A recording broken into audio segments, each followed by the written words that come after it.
I was a Disney World employee and I helped two girls who had just seen their mom get beheaded, so I went from being a VIP tour guide to the character department.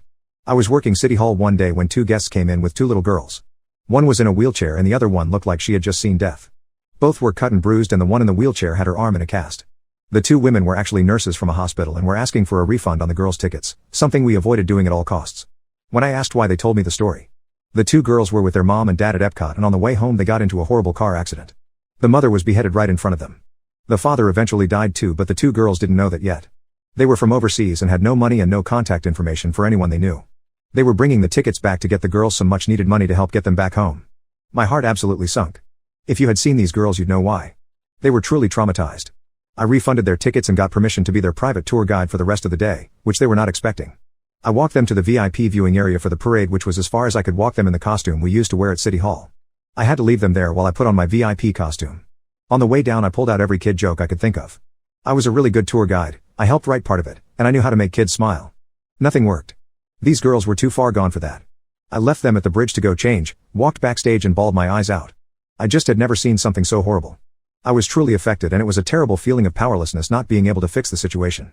When I came back I brought them to get ice cream, take them on rides and stuff, but they never smiled, not once. The nurses were loving it and were trying to get them into it, but it just wasn't working. We went back to the bridge to watch the parade. It was there that I honestly saw true magic.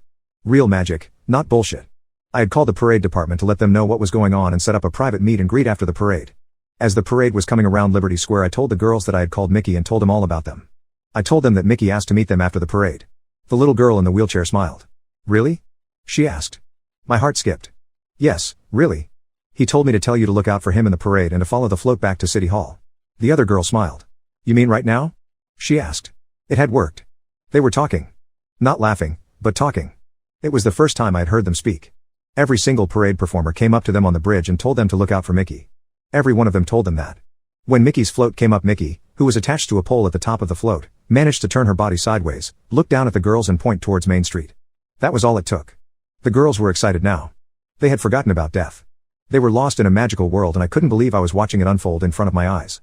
We followed that float all the way back to City Hall, singing Mickey Mania the whole way. Back then, City Hall used to have a VIP lounge behind the desk that was for privacy during difficult situations or to host celebrities.